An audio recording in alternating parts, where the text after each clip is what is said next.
Ito po, umpisahan na po natin. Hinihintay na lamang po ang kailangan na lamang lagda ng ating Pangulong Marcos para maging ganap na batas na po itong POGO bill. Magiging law once it's signed into law at ratified na kasi ng both houses of Congress. At kayo po, ang trabaho niyo dyan sa PAOK mapapadali because itong law institutionalizes the ban on POGO. Na kahit magpalit pa yung administrasyon matapos ang termino ng Pangulong Marcos, magtutuloy-tuloy sa mga susunod na administrasyon. Yusek, ang katanungan po natin dito po sa POGO ban na ito, ang agad na probisyon na gusto kong itanong sa inyo, itong forfeiture po ng POGO assets in favor of the government. Hindi ako makakuha ng kopya ng naturang ratified bill. Pero yung provision po ng forfeiture ng assets po nitong mga sinarhan na POGO, can you enlighten and educate us on this? Opo, ma'am. Ito po kasi, every time po na nanguhuli tayo ng mga POGO hubs o yung mga POGO operations po, lagi pong gumagamit po ng let's say, kagaya po nung kay Alice ko, tsaka yun sa Porac po. May mga hubs po sila na talaga napakalalaking lupa, napakalalaking may mga buildings po sa loob. So, yun ho nakita natin na na-acquire po nila yan through fraudulent means or through yung criminal activities po nila. So, ang ginagawa po namin dyan, sinasama po namin sa kaso.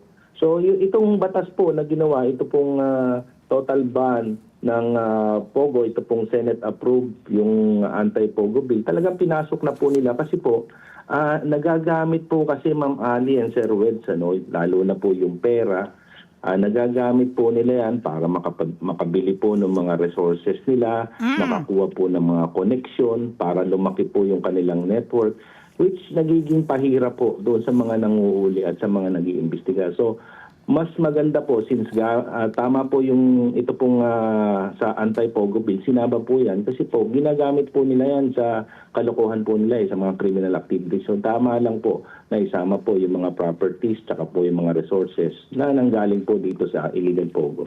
Bagamat meron naka-wedge na existing na mga forfeiture laws, napakabagal daw pa. Ang layunin nitong provision na ito dito sa ratified POGO bill ay pabilisin yung proseso. Yeah. Which leads me to my next question, Ka-Wedge. Etong pakalat-kalat na over 9,000 POGO workers. Dami pa.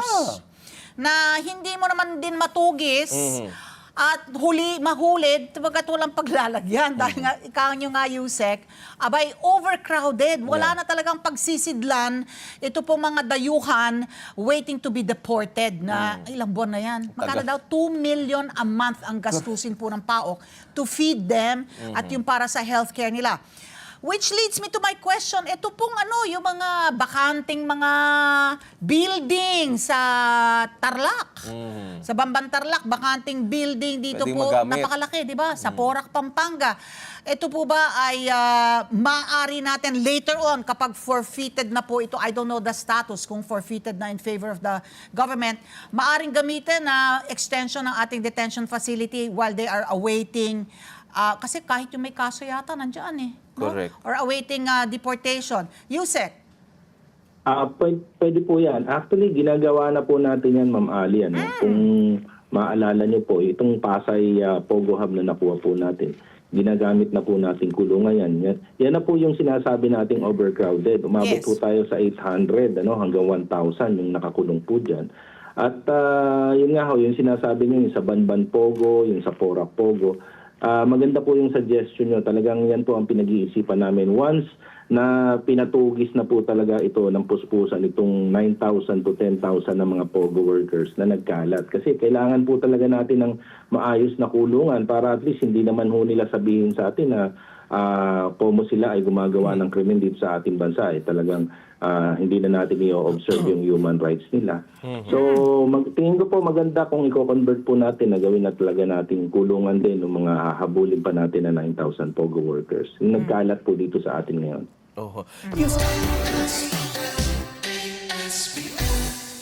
Let's get together. Sunday 25. Sunday 25.